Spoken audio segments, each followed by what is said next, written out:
Hello viewers, welcome to my channel electrical tutorial. আজকে আমি স্কলারশিপের আরেকটি ভিডিও এখানে তোমাদের জন্য রেডি করেছি, যেটাতে আমি ডিসকাস করব কিছু ইম্পর্ট্যান্ট পয়েন্টস, যেটা স্কলারশিপ যে টাকাটা তোমরা পাবে সেটা পাওয়ার ক্ষেত্রে তোমাদের হেল্প করবে। ঠিক আছে? তো তোমরা এর আগে ন্যাশনাল স্কলারশিপ পোর্টালে ডিফারেন্ট স্কলারশিপ স্কিমে তোমরা অ্যাপ্লাই করেছো।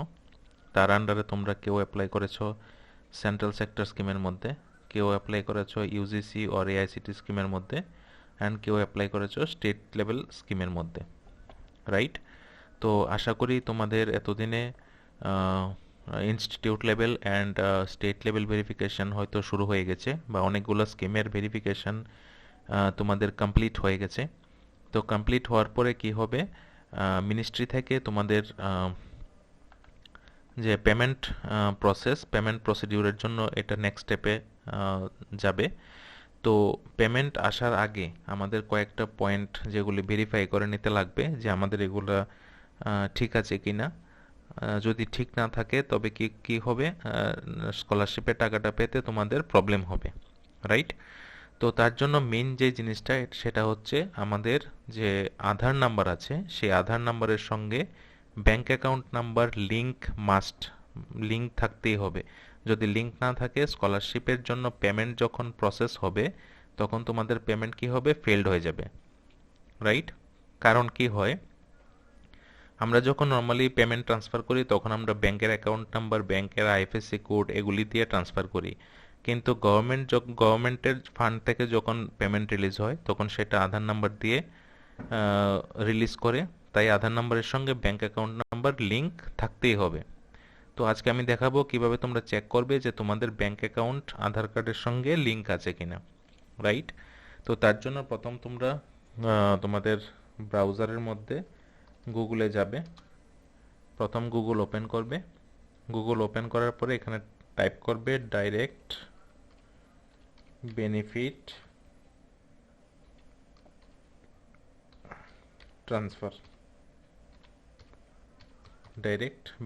ট্রান্সফার, লিখে সার্চ করবে, রাইট?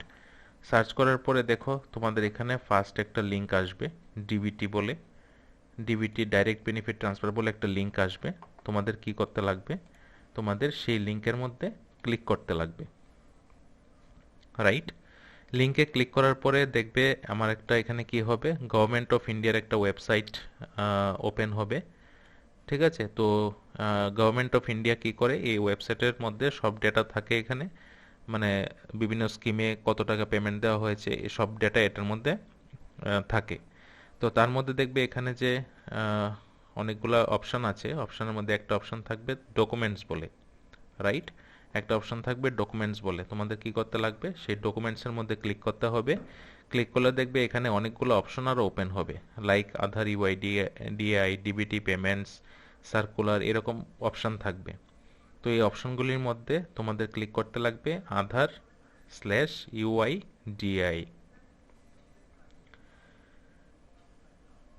এই অপশনটার মধ্যে ক্লিক করতে হবে।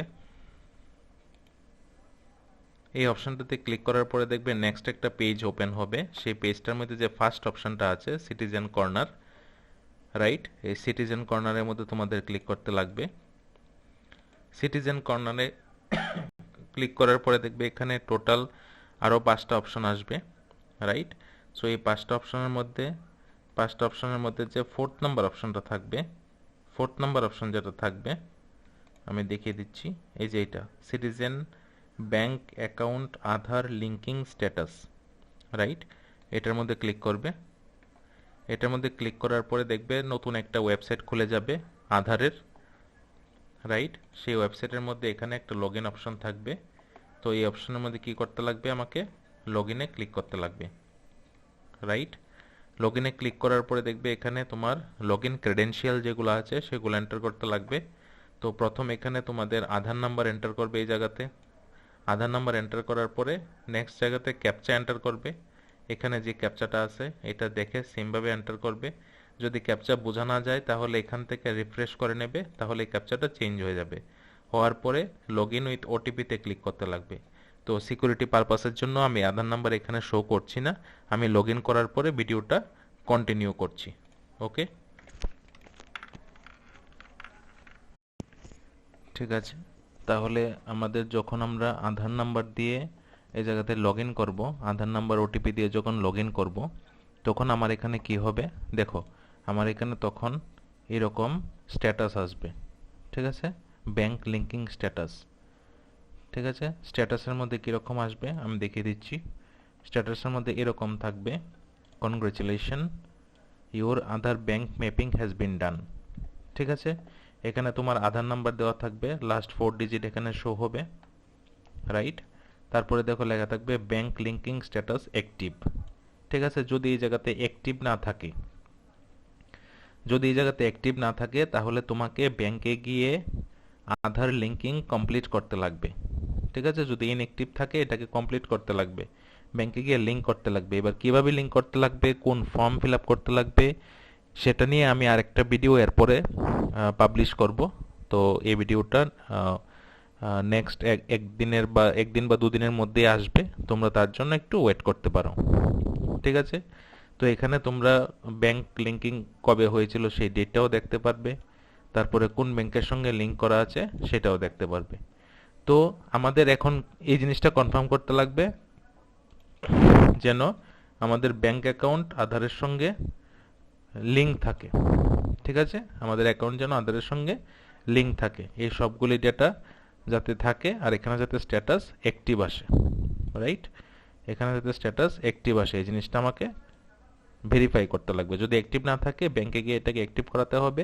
অ্যাক্টিভ করানোর জন্য একটা ফর্ম আছে, ফর্মের লিঙ্ক আমি নেক্সট ভিডিওতে দিয়ে দেবো, আর ফর্মটা আমি ডিসকাস করে দেবো যে কীভাবে ফর্মটা ফিল আপ করতে লাগবে। আশা করি ভিডিওর প্রত্যেকটা স্টেপ তোমরা বুঝতে পেরেছো। যদি ভিডিওটা ভালো লেগে থাকে ভিডিওটা লাইক করবে,